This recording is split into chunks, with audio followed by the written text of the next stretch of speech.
7th 8th standard में पढ़ा होगा कि energy is capacity to do work. बराबर है क्या? एनर्जी क्या होता है? एनर्जी इज बेसिकली, एनर्जी क्या होता है? Capacity to do work. दूसरा, एनर्जी का यूनिट क्या होता है? हाँ, यूनिट क्या होता है एनर्जी का? एनर्जी का डायमेंशन क्या हो जाएगा?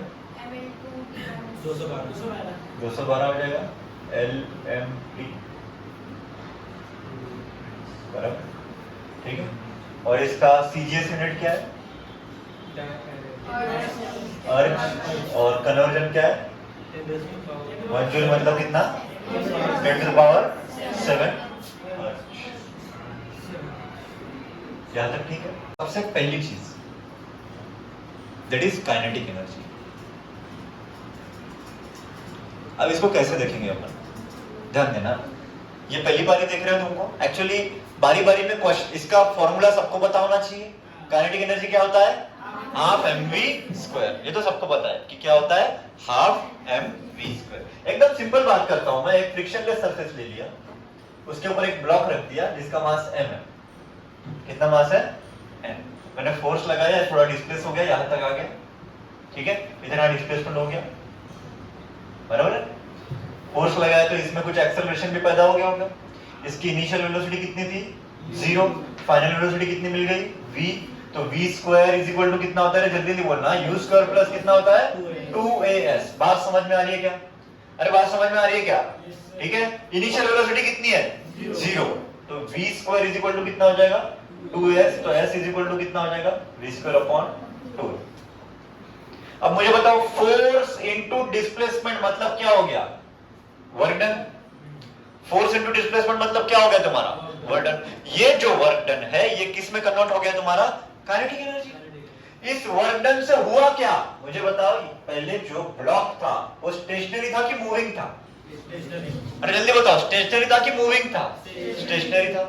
जब मैंने उसको फोर्स दिया तो क्या हुआ? अरे फोर्स दिया तो क्या हुआ भाई? मूव हो रहा। मूव हो रहा, वेलोसिटी अचीव किया उसने, एक्सेलरेशन a मिल गया। फोर्स दिया तो पट से एक्सेलरेशन a मिल गया, वेलोसिटी अचीव किया। इस फोर्स के वजह से मुझे ये बताओ कि ब्लॉक की काइनेटिक एनर्जी चेंज हुई कि नहीं? अरे चेंज हुई कि नहीं हुई? हुई। पहले क्या था? रेस्ट में था। फोर्स लगाया, अब किस में आ गया? मोशन में आ गया। तो ये work done got converted into change in kinetic energy. पहले काइनेटिक एनर्जी कितनी थी? जैसे तुमको फॉर्मूला पता है, कितनी थी? 0। मतलब ये वर्क डन की वजह से जो भी आएगा, दैट वर्क डन, जो भी एनर्जी है, that will be converted into kinetic energy, है ना? तो ये वर्क डन कितना है? Force into displacement. फोर्स मतलब होता है, जल्दी बोलो यार, कितना होता है? Mass into acceleration. डिस्प्लेसमेंट कितना है फाइनल? v²/2a। a गया तो वर्क डन कितना हो गया? Half mv²। और यही वर्क डन क्या है? Kinetic energy. तो काइनेटिक एनर्जी कितनी हो जाएगी? Half mv²। समझ में आने के बाद, समझ में आ रही है ना? तो ये इसलिए आ गया तुम्हारा हाफ mv²। क्यों आया समझा? ठीक है। मैंने बॉक्स था, ये ब्लॉक था, इनिशियल वेलोसिटी 0 थी, v वेलोसिटी आ गई, इतने से डिस्प्लेसमेंट किया, कितने से डिस्प्लेसमेंट किया वो निकाला और यहाँ पे रख दिया वर्क डन के इसमें, तो तुमको मिल गई काइनेटिक एनर्जी। पूरा का पूरा वर्क डन किस में कन्वर्ट हो गया? Change in kinetic energy. पहले कितनी काइनेटिक एनर्जी थी? 0। बाद में कितनी बन गई? Half mv²। क्यों? क्योंकि मैंने क्या किया? वर्क डन किया। सो मैं ऐसा भी बोल सकता हूं यहाँ पे, अभी अपना निष्कर्ष ये भी निकल सकता है कि वर्क डन करने से क्या होता है? काइनेटिक एनर्जी चेंज होती है। तो work done is equal to, मैं ऐसा बोल सकता हूं, डेल्टा के ई। डेल्टा के ई मतलब चेंज इन काइनेटिक एनर्जी, और डेल्टा के ई मतलब ही क्या होता है? Final kinetic energy minus initial kinetic energy. समझे क्या? अरे समझे क्या बात?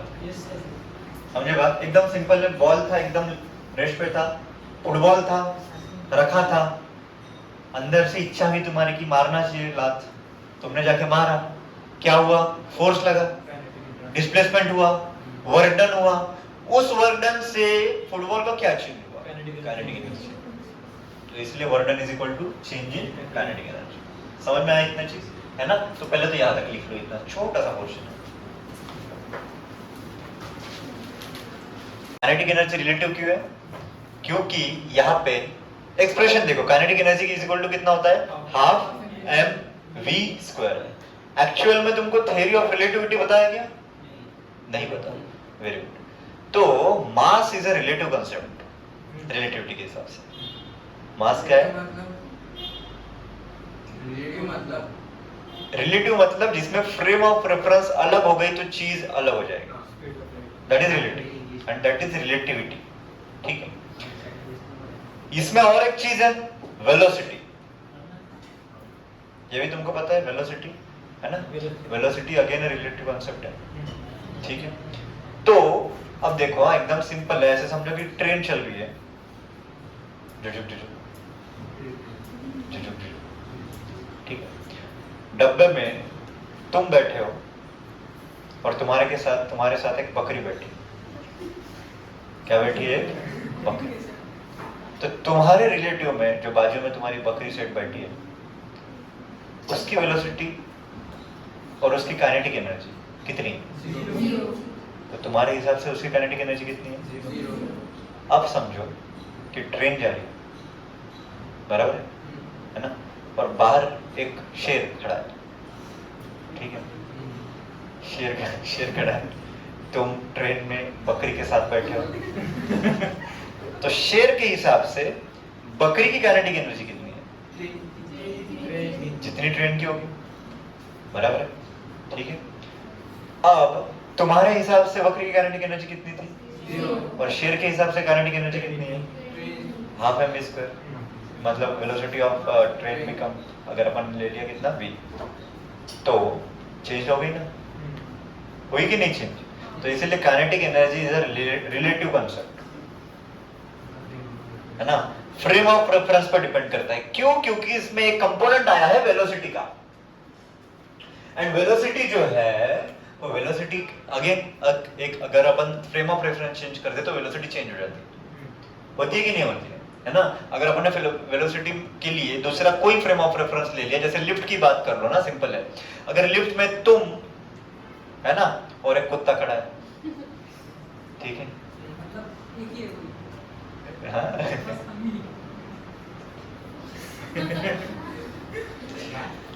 तुम एक कुत्ते के साथ खड़े हो लिफ्ट में, 10 माला जाना है, तुम्हारे हिसाब से कुत्ते की वेलोसिटी कितनी हो जाएगी?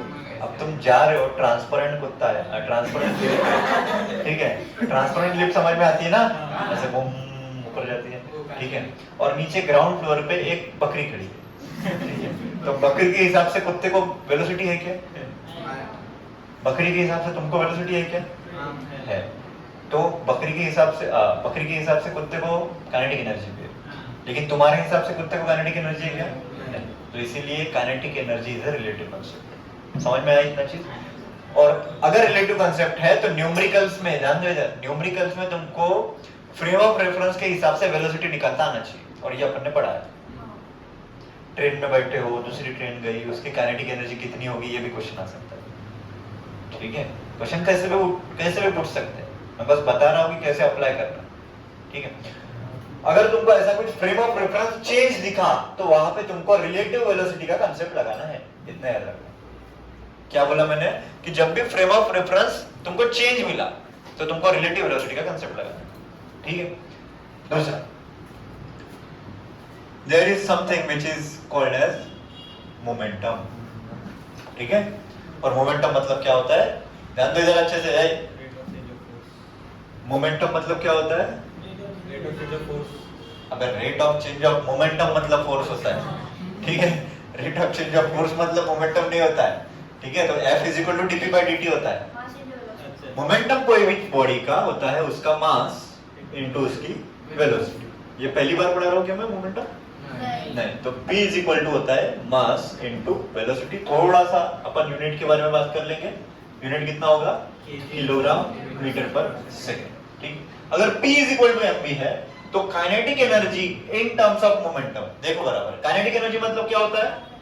हाफ mv स्क्वायर, हाँ हाफ। इसको मैं क्या करूं? m square v square upon m कर दूं, तो ये हो जाएगा p स्क्वायर अपॉन 2m। ये होगी तुम्हारी काइनेटिक एनर्जी। ये क्या है? मोमेंटम का स्क्वायर अपॉन 2m। अगर किसी बॉडी का मोमेंटम 0 है तो काइनेटिक एनर्जी मोमेंटम अगर किसी बॉडी का जीरो है तो काइनेटिक एनर्जी क्या? जीरो। अगर किसी बॉडी का मोमेंटम कांस्टेंट है, बराबर सुनो मैं कौन से पॉइंट्स बता रहा हूं, है ना? अगर किसी बॉडी का मोमेंटम कांस्टेंट है तो चेंजिंग काइनेटिक एनर्जी कितना होगा? चेंजिंग काइनेटिक एनर्जी कितना होगा? हमेशा जीरो। अगर बॉडी का कंटिन्यूअसली मोमेंटम बढ़ते जा रहा है तो काइनेटिक एनर्जी उस बॉडी की इंक्रीज हो जाएगी। अगर किसी बॉडी का मोमेंटम घटते जा रहा है तो काइनेटिक एनर्जी डिक्रीज हो जाएगी। समझ में आया क्या बात? ठीक है। So this is again P is equal to क्या लिख सकते हो तुम? जल्दी नहीं बोलो, ये छोटा बड़ा फॉर्मूला है, ये kinetic energy P square upon 2m। हाँ, P इज इक्वल टू क्या लिख सकते हैं अपन? 2m इनटू काइनेटिक एनर्जी और उसका भी अंडर। समझ में आया? ठीक है, under root of 2m into kinetic energy. वापस एक बार देख ले आओ। मोमेंटम मतलब मास इनटू वेलोसिटी। मोमेंटम कब जीरो हो सकता है? अगर कोई ऐसा पार्टिकल है जिसको मास नहीं है, उसको मोमेंटम रहेगा क्या? रहेगा क्या? नहीं। कोई ऐसी चीज है जिसका वेलोसिटी जीरो है तो मोमेंटम जीरो। समझ में आया इतना चीज, है ना? मोमेंटम कांस्टेंट रहेगा मतलब क्या कांस्टेंट रहेगा? अगर मास कांस्टेंट रहेगा या वेलोसिटी कांस्टेंट रहेगा। ठीक है, तब मोमेंटम कांस्टेंट हो सकता है। अब एक छोटा सा और एक क्वेश्चन कर लेंगे, ध्यान देना। ठीक है, ध्यान दो। If mass and velocity of a body changes by 10%, ठीक है, what is the percentage change in kinetic energy? ठीक है, अगर बॉडी का क्या क्या बोल रहा है वो? मास और वेलोसिटी कितने से चेंज हो रहा है? 10%। तो काइनेटिक एनर्जी कितने परसेंटेज से चेंज होगी? ठीक है, अब इस टाइप के क्वेश्चन ये पहली बार पढ़ा रहा हूं मैं, ये टाइप क्वेश्चन का ये एमसीक्यू फॉर्मेट में बहुत इंपॉर्टेंट हो जाता है और नीट में तो बहुत ज्यादा इंपॉर्टेंट है ये फॉर्मेट। इसको इतना चेंज कर दिया तो इसमें कितना चेंज होगा? ये बहुत यूनिवर्सल फॉर्मेट है क्वेश्चन पूछने का। ठीक है, हमेशा याद रखना, जेईई में पूछा जाता है ये फॉर्मेट, और ये कोई भी चैप्टर में पूछ सकते हैं ये फॉर्मेट कि इसको इतने से चेंज कर लिए तो ये कितने से चेंज होगा। ठीक है, अब इससे कैलकुलेशन में बताता हूँ, याद रखना ये बहुत यूनिवर्सल फॉर्मेट है, कोई भी चैप्टर को लागू हो सकता है, कहीं पे भी लागू हो सकता है फिजिक्स में, कि इसको इतना चेंज कर दिया, इसको इतना चेंज कर दिया तो इसमें कितना चेंज होगा। ठीक है, इसको डबल कर दिया तो क्या होगा, इसको स्क्वायर कर दिया तो क्या होगा। ठीक है, ये बहुत जनरल और यूनिवर्सल फॉर्मेट है क्वेश्चन पूछने का। ठीक है, तो ध्यान देना अच्छे से। काइनेटिक एनर्जी मैं K लिखता हूं, काइनेटिक एनर्जी मतलब कितना? Half mv²। अरे होता है कि नहीं होता है? काइनेटिक एनर्जी मतलब क्या होता है? Half mv²। ठीक है, हाँ मैंने तुमको एक मेथड पढ़ा था एरर्स में, लॉग वाली। ठीक है, पढ़ा था लॉग वाली, है ना? तो अपन क्या करेंगे, अभी यहाँ पे एरर्स का ही वो फॉर्मूला यूज करेंगे। मैंने तुमको जैसा एरर में पढ़ाया था वैसे के वैसे अगर मैं तुमको यहाँ पे पूछूं रिलेटिव एरर के लिए तो क्या लिखोगे? तो change in kinetic energy upon K is equal to 1/2 का लेते हैं क्या अपन? नहीं, यहाँ पे क्या लेगा? Delta m upon m plus 2 into delta v upon v। बराबर है? ठीक है, delta K upon K is equal to delta m upon m plus 2 into delta v upon v। Delta K मतलब क्या होता है? डेल्टा के मतलब change, मतलब कितना बड़ा हो, है ना? तो k2 minus k1 upon k1। देखो बराबर, ये बहुत इंपॉर्टेंट है। डेल्टा के मतलब क्या? k2 माइनस k1, या फिर मैं नीचे का हटा देता हूँ।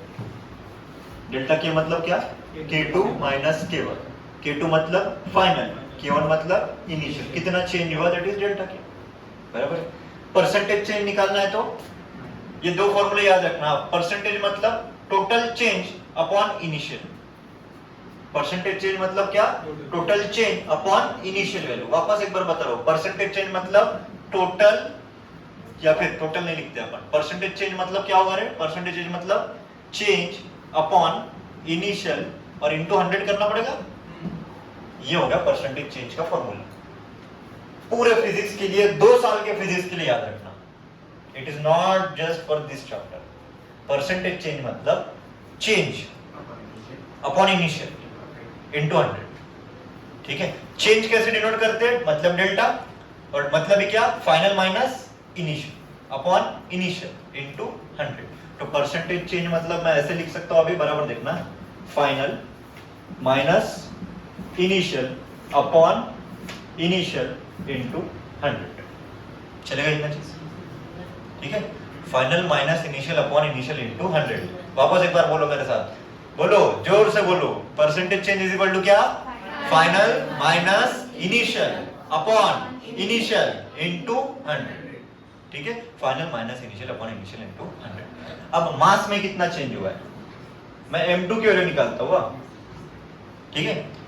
मास में कितना कितना इंक्रीज हुआ है मास, 10%, मतलब इनिशियल में m1 पकड़ लूं, ध्यान देना, इनिशियल क्या m1, इसमें कितना चेंज हुआ है, प्लस 10% ऑफ m1 ऐड हो गया है, ठीक है। तो 10% ऑफ m1 ऐड होने से 10% मतलब 10/100 इनटू m1 हो जाएगा, ये 0.1 हो जाएगा, ये m1 प्लस 0.1 m1 मतलब कितना m1, 1.1 इनटू m1, तो फाइनल कितना हो गया, ये समझा क्या, ये समझे क्या बच्चे, नहीं तो यहाँ पे मैंने अच्छा चेंजेस, ठीक है, प्लस माइनस कर सकते हैं। तो मैं यहाँ पे एक काम करता हूँ ना, और थोड़ी क्लियरिटी के लिए यहाँ पे क्या लिख देता हूँ मैं, इंक्रीजेस, और ज्यादा अच्छा हो जाएगा, ठीक है। प्लस माइनस कर सकते हैं। 1.1 m1 हुआ, ये कैसे हुआ समझा क्या, m2 मतलब इनिशियल m1 था और इसमें 10% क्या हुआ, इंक्रीज हुआ, तो m1 प्लस 10% ऑफ m1, तो ये हो गया m1 plus 10/100 into m1, that is 1.1 m1। इतना फाइनल मास है। फाइनल वेलोसिटी के बारे में बात करते हैं, ठीक है। हाँ, v2 मतलब क्या, v1 प्लस 10% ऑफ v1, तो v2 इज इक्वल टू कितना v1 हो जाएगा, 1.1 इनटू 1, समझे क्या, ठीक है। एक बार वापस, परसेंटेज चेंज मतलब क्या, final minus initial upon initial into 100, ये तुमको याद रखना है, ठीक है। तो v2 is equal to 1.1 into v1। अभी इस फॉर्मूले में पुट करते हैं। हाँ हाँ बोलो, इनिशियल तो जितना बढ़ेगा that will be the increase, percentage change में, हाँ इनिशियल 0 रहा तो हाँ, नहीं जी, मैथमेटिक्स के हिसाब से नहीं चलेगा फिर वहां पे उसने पूछा क्या, परसेंटेज चेंज है ना, तो परसेंटेज चेंज पूछा है, तो उसमें जितना भी उसका मैग्नीट्यूड आएगा, लेट से, अभी कैसे बताऊं मैं,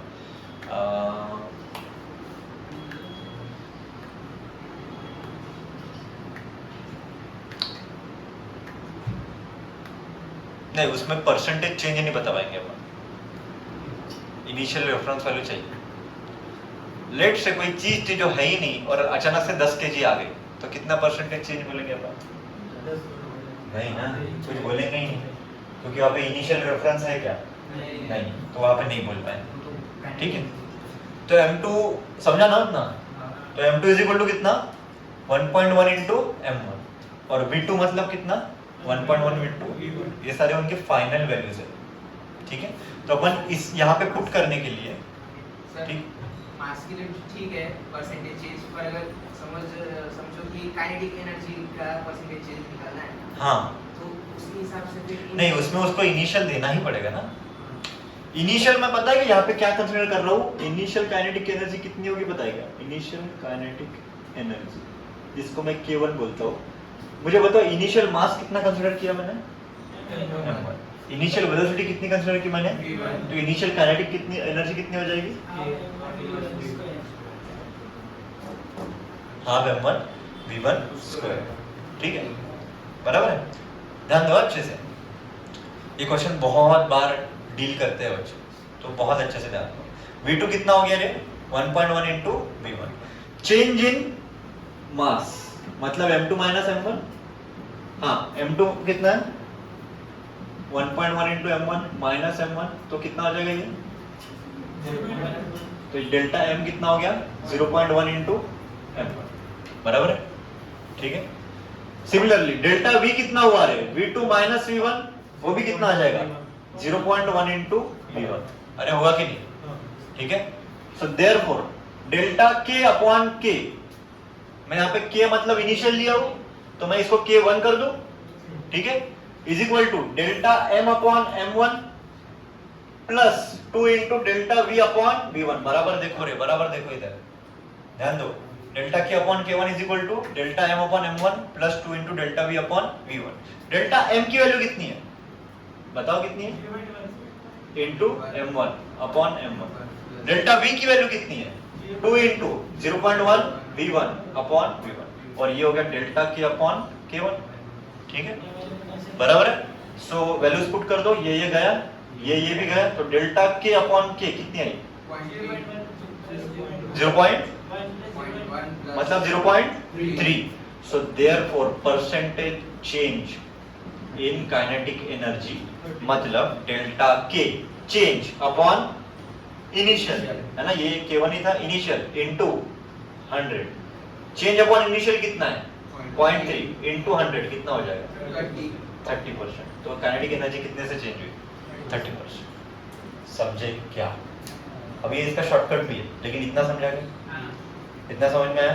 ठीक है, अब इसका शॉर्टकट बताता हूँ, ध्यान देना, इधर ही बताता हूँ। तो परसेंटेज चेंज, बराबर देखो, percentage change in kinetic energy is equal to percentage change in this, कितना परसेंट चेंज हुआ ये? 10। तो percentage change in this plus, अगर इधर v स्क्वायर है तो इधर कितना आ जाएगा? 2 times percentage change in velocity, कितना? 10। तो ये कितना हो जाएगा? बताओ, समझे? क्लियर है? हो गया? ठीक है। अगर कल जाकर एक छोटा सा और एक ले लेते हैं, एक कोई तो है क्वांटिटी जिसका नाम L है, ठीक है, वो दो क्वांटिटी से बना है, P और T से, इसका पावर स्क्वायर है, इसका पावर क्यूब है, ध्यान दो इधर। तो percentage change in L is equal to क्या जाएगा? 2 times percentage change in P plus 3 times percentage change in T। समझेंगे? हाँ, लेट्स से कि एक तुम्हारा वेरिएबल फोर्स है F बार। वेरिएबल फोर्स मतलब तुमको समझ में आता है सब, ठीक है। F बार के 3 डायमेंशंस में थोड़ा विचार करता हूं मैं, Fxi, Fyj और Fzk। चलेगा क्या इतना? ये तुम्हारा वेरिएबल फोर्स F बार हो गया, चलेगा इतना चीज। और तुम्हारा डिस्प्लेसमेंट वेक्टर dr बार, ये दो चीजें होती है। dr बार अगेन मैं 3 डायमेंशंस में लेके जाता हूं उसको, क्या क्या आएगा? dr बार का क्या क्या आएगा 3 डायमेंशन में? एक आएगा dx, एक आएगा dy और एक आएगा dz। इतना बात समझ में आया क्या? ठीक है। एक छोटा सा displacement dr in 3 dimension will be the resultant of vector addition of dxi plus dyj plus dzk। इतना क्लियर है? इससे छोटा सा वर्क डन होगा dw, अरे याद है ना सब?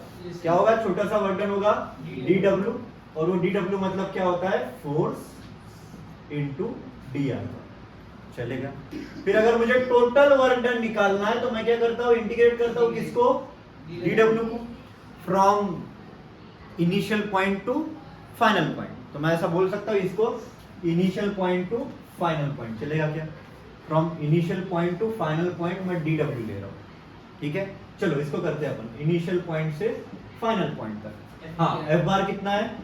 Fxi, Fyj, Fzk बराबर 6, है ना। उसके बाद dr बार कितना आएगा? dxi, dyj, dzk। चलेगा? डॉट प्रोडक्ट सबको आता है? बताओ क्या आएगा? I to F। हाँ, कितना आएगा? Fx dx plus Fy dy plus Fz dz। चलेगा इतना चीज, ठीक है? ठीक है इतना। इसके बाद I इंटू और ये F, ये हो जाएगा एक Fx dx, हाँ, प्लस I F, ये हो जाएगा एक Fy dy, प्लीज प्लस हो जाएगा, ये हो जाएगा I F, हाँ, Fz। ये I और F क्या है? Initial point two final point. I और F क्या है तुम्हारा? Initial point two final point. ये I और F है, ठीक है। इतना क्लियर होएगा यहाँ तक। ये तुम्हारा नॉर्मल वर्क डन जो अपन देते हैं, बराबर है। चलेगा इतना चीज? ठीक है। अब ध्यान दीजिएगा, अगर मैं फोर्स की बात करूं तो फोर्स I2F, हाँ फोर्स मतलब क्या होता है? Mass into acceleration. मैं एक कंपोनेंट को इंटीग्रेट करता हूं, बाकी को अभी बाद में डायरेक्टली कर लूंगा, ठीक है। Fx मतलब होता है mass into acceleration in x direction into dx। चलेगा इतना चीज? चलेगा ना? उसके बाद मास तो ठीक है बाहर आ जाएगा, चलो जाने दो, अंदर रखता हूं अपने अब्बा के क्या जा रहा है। मास इनटू एक्सेलरेशन, एक्सेलरेशन मतलब क्या होता है? Rate of change of velocity, वो भी कर लेता हूं मैं। dvx लिखना पड़ेगा मुझे, क्योंकि ये वेलोसिटी कौन सी है? इन x एक्सिस। ये सेम चीज इसके लिए भी करना पड़ेगा और ये सेम चीज इसके लिए भी करना पड़ेगा। इतना समझ में आ रहा है क्या तुमको? मैं बस ये इसको आगे लिखे जा रहा हूं, ठीक है। ये वाले डायमेंशन को और ये वाले डायमेंशन को मैं बाद में सॉल्व करूंगा, ठीक है। हाँ, m इंटू क्या बोला था मैंने? dvx upon dt into dx। चलेगा? ये dx अपॉन dt ये क्या हो जाएगा? Velocity in which direction? dx upon dt है तो क्या होगा? वेलोसिटी इन x डायरेक्शन। इसमें dy बाय dt आएगा, वो कौन सा रहेगा? vy।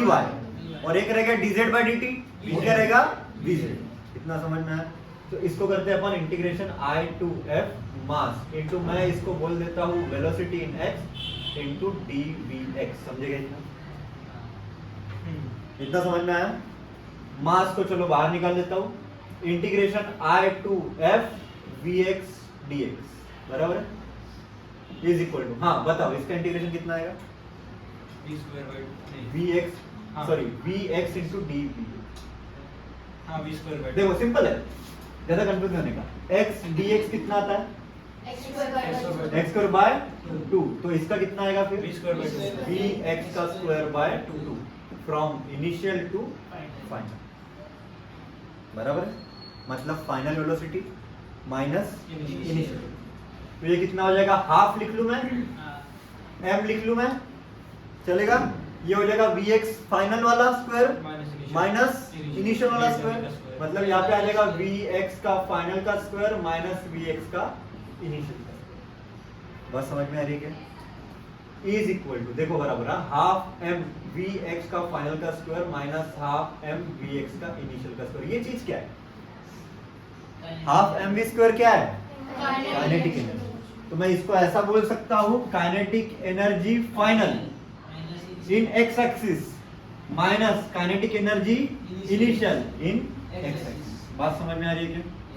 ठीक है, final minus initial and this is nothing but क्या है? Change in kinetic energy. अरे फाइनल माइनस इनिशियल क्या होता है? चेंज। तो this is change in kinetic energy, लेकिन विच डायरेक्शन में? x। बात समझ में आ रही है क्या? सिमिलरली इसको भी सॉल्व करूंगा मैं, इससे भी क्या आएगा? y डायरेक्शन में। चेंज इन काइनेटिक एनर्जी, लेकिन कौन सा डायरेक्शन में? y। तो यहाँ पे इसको मैं, अगर मैं आगे फाइनली इसको मैं सॉल्व करता हूँ, सॉल्विंग, मुझे क्या मिल जाएगा? देखो बराबर, वर्क डन। मतलब ध्यान दो, इसको सॉल्व किया तो यहाँ तक आ गया, लेकिन ये मैंने कौन सा सॉल्व किया था? एक्स एक्सिस वाला। सिमिलरली मैं y वाला भी सॉल्व करूंगा और सिमिलरली मैं z वाला भी सॉल्व करूंगा। तो work done is equal to, इसको सॉल्व किया तो चेंज इन काइनेटिक एनर्जी मिला x डायरेक्शन में। सिमिलरली इसको सॉल्व करूंगा तो क्या मिलेगा? चेंज इन काइनेटिक एनर्जी, लेकिन कौन सा? y। इसको सॉल्व करूंगा तो चेंज इन काइनेटिक एनर्जी कौन सा? z। तो इसीलिए वर्क डन मतलब डेल्टा के ई x बराबर है प्लस डेल्टा के ई y प्लस डेल्टा के ई z। तो इन सब का ही मैं क्या बोल सकता हूँ? Overall change in kinetic energy, x plus y plus z मतलब ओवरऑल। ठीक है, तो इसलिए मैं बोल सकता हूँ work done is equal to total change in kinetic energy and this is work energy theory. ठीक है, बस सॉल्विंग। कल मैंने ऐसे ही बोला था कि बॉल नीचे गिरा, ये किक हुआ, वो ऐसा हुआ, डमका बोला ना। अब मैं मैथमेटिकली तुमको बताया कि work done is equal to change in kinetic energy कैसे हो। एक छोटा सा ब्लॉक है, सिस्टम नंबर 2, एक छोटा सा ब्लॉक है, ध्यान देना, एक फ्रिक्शनल सरफेस है। ठीक है, फ्रिक्शनल सरफेस है, छोटा सा ब्लॉक है, यहां से v वेलोसिटी से भेजा। ठीक है, v वेलोसिटी से इधर भेजा, और यहाँ पर जाकर वो रुक गया। क्यों रुकेगा? सबसे पहली चीज फ्रिक्शन की वजह से। क्यों रुकेगा? फ्रिक्शन की वजह से। इसका कोएफिशिएंट ऑफ फ्रिक्शन जो है वो म्यू है, और इसने यहां से यहां तक x डिस्टेंस कवर किया। ठीक है, तो इस केस में अपन वर्क एनर्जी थ्योरम लगा। क्या क्या बताया मैंने? कितनी वेलोसिटी थी इनिशियल? v। कितना डिस्टेंस कवर किया? x। फाइनल वेलोसिटी कितनी थी? 0। क्यों रुका? फ्रिक्शन की वजह से। ये सब पता है तुमको। फ्रिक्शनल फोर्स किधर लगेगा? किधर लगेगा? अपोजिट लगेगा। ये भी पता है ना? कैसा लगा? सो देयरफॉर फ्रिक्शनल फोर्स किधर लगता है? F S, ये भी तुमको पता है। देयरफॉर हाँ, work done is equal to क्या होता है रे? हाँ, लेकिन वर्क एनर्जी थ्योरम के हिसाब से क्या होता है? Change in kinetic energy. तो work done is equal to change in kinetic energy मतलब kinetic energy final minus kinetic energy initial. अब बताओ कौन सी काइनेटिक एनर्जी 0 रहेगी? फाइनल की इनिशियल? फाइनल। क्यों फाइनल 0 रहेगी? क्योंकि फाइनल वेलोसिटी कितनी है? 0। इतना बात समझ में आया क्या? फाइनल वेलोसिटी कितनी है? यहाँ पे जब पहुंचा तो इसकी वेलोसिटी कितनी हो गई थी? 0। क्यों रुका? फ्रिक्शन की वजह से। ये सारी चीजें क्लियर होनी चाहिए। ठीक है, तो फाइनल काइनेटिक एनर्जी कितनी? 0। इनिशियल काइनेटिक एनर्जी कितनी होगी? कितनी होगी? अरे भाई हाफ उसका मास और उसकी velocity, half m v square. Work done देखते हैं अपन। हाँ, फोर्स कौन सा है? फ्रिक्शनल। अपोजिट लग रहा है डिस्प्लेसमेंट के। कितना फोर्स लगता है? फ्रिक्शनल फोर्स लिख लेता हूँ इनटू डिस्प्लेसमेंट इनटू दोनों के बीच का एंगल कितना है? 180। तो cos 180 भी लिख देता हूँ, चलेगा क्या? अरे समझे क्या? फ्रिक्शनल फोर्स इधर है, डिस्प्लेसमेंट इधर है, दोनों के बीच का एंगल कितना है? 180। तो इसका answer minus fs into X आ जाएगा। इधर आएगा minus half m v square. Minus minus भी गया। फ्रिक्शनल फोर्स कितना होता है? Mu m G. अरे होता है कि नहीं? इसमें एक्चुअल में देखो, और एक चीज, और एक तुमको और एक खिड़की खोल देता हूँ दिमाग।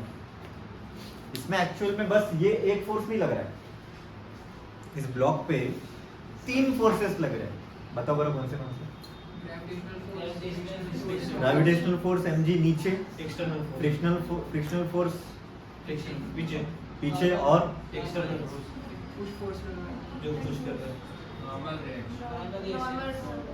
Normal reaction. सरफेस पे है ना वो, सरफेस के साथ जुड़ा हुआ है। ठीक है, तुमको मैं नॉर्मल रिएक्शन की और एक खासियत बता देता हूँ, ध्यान दो इधर। कोई भी लेट से अभी मैं यहाँ पे खड़ा हूँ और मेरे ऊपर नॉर्मल रिएक्शन लग रहा है। नॉर्मल रिएक्शन एक्चुअल में लगता क्यों है? क्यों लगता होगा? नॉर्मल रिएक्शन क्यों लगता है? हाँ, मैं खड़ा हूँ तो normal reaction balance out mg होगा, n is equal to mg होगा, क्योंकि मैं खड़ा हूँ और कोई फोर्स नहीं।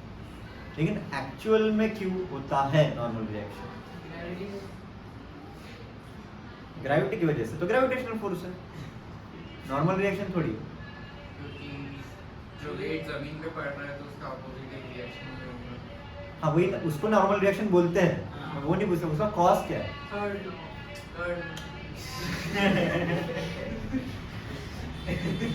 समझ गया, कॉज क्या है?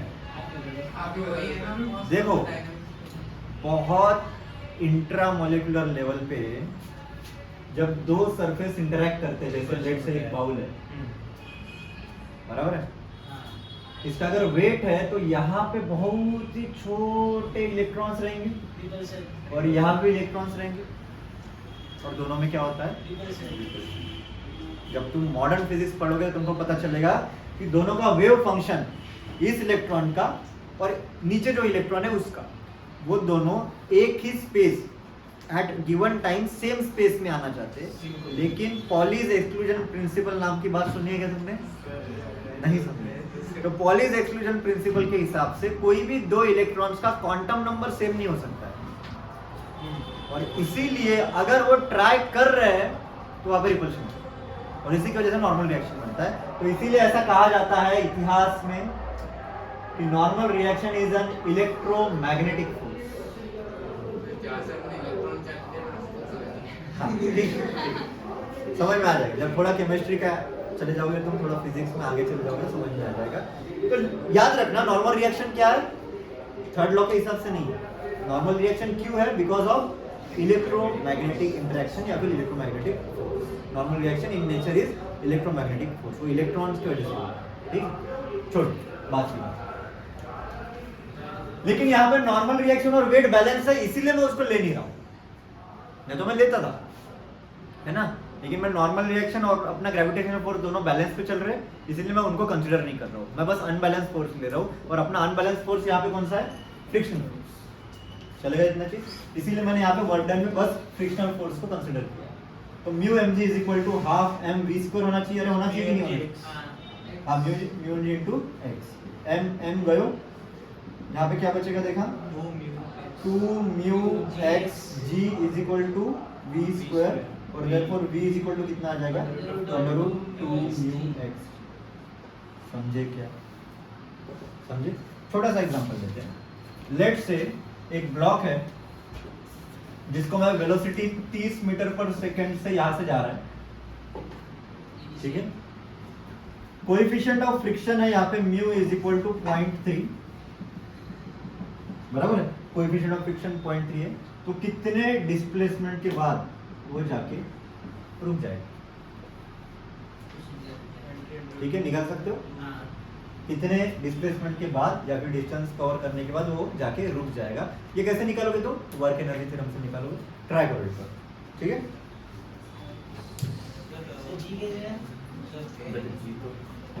ये नेट वेलोसिटी नहीं है ना, क्योंकि एक सामने लग रहा है एक पीछे लग रहा है, तो दोनों तो माइनस करेंगे फोर्स सभी। सामने क्यों लग रहा है? जैसे एक्सटर्नल फोर्स लगे तभी आगे बढ़ रहा है ना ब्लॉक। कौन सा? कोई भी कहते कुछ फोर्स लगाएगा भी ब्लॉक आगे बढ़ रहा है ना एक वेलोसिटी। तो वो उसके तो लिए- लग गया ऐसा समझ। तो उसके बाद चल रहा है। उसके बाद सर अगर सर वो से निकालना है तो स्टार्टिंग से निकालना है तो फिर वो माइनस करना पड़ेगा। F minus फ्रिक्शनल 75 डिसाइड कर लो फिर।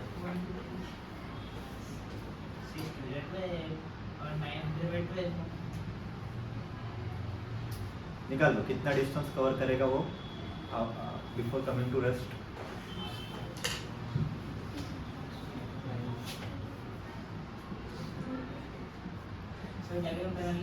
हाँ,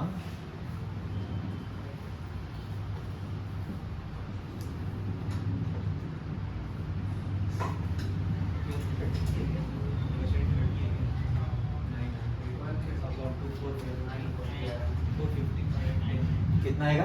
थोड़ा बहुत ना, ये तुम्हारा न्यूटन्स लॉ वाला जो इक्वेशन आता है u²/2 जी वैसा ही दिख रहा है थोड़ा बहुत, और बस यहाँ पे म्यू ज्यादा है एक्स्ट्रा का। अरे अभी तक अपन ने जो एग्जांपल लिए v इज इक्वल टू कितना आता है? √2gh, यहाँ पे बस म्यू एक्स्ट्रा है। मैं थोड़ा एनालॉजी लगा रहा हूँ, ठीक है।